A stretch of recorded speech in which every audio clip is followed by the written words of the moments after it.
Here is a summary of Landscape of the Soul by Nathalie Trouveroy.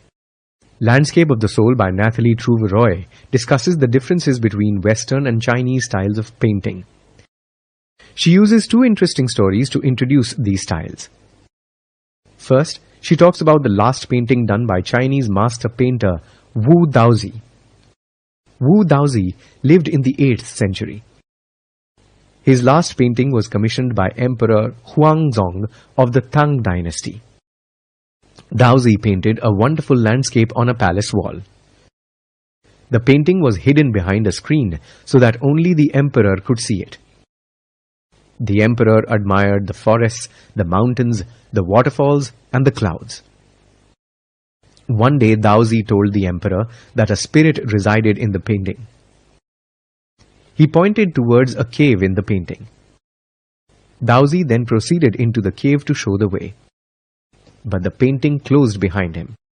Daozi and the painting vanished before the emperor's very eyes.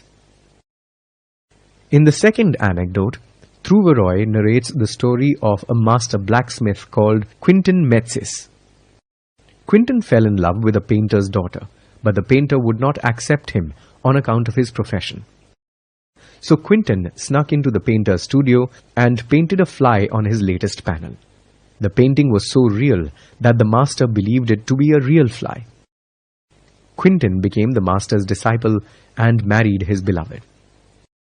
Having narrated these stories, Trouveroy now details the painting traditions behind them.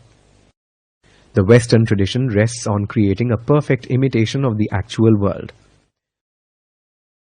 A Western figurative painting recreates the landscape as the artist sees it from a specific angle.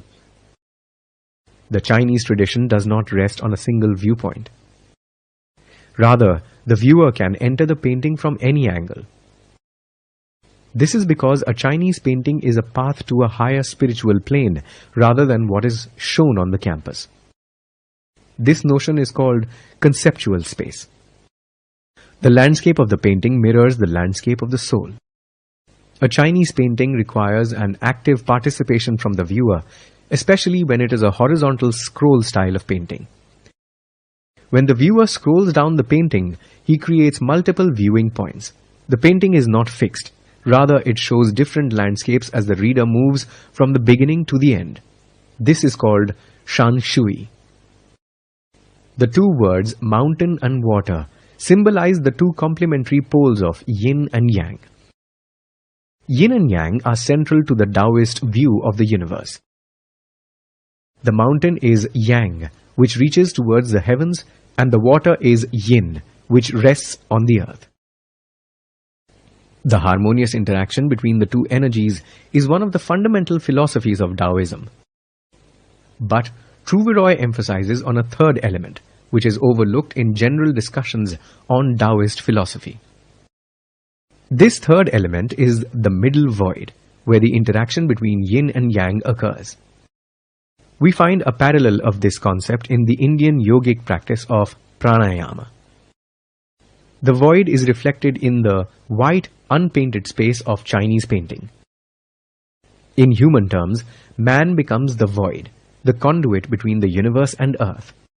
He is the eye of the landscape, who can make sense of the landscape and become an essential presence inside of it if he so desires.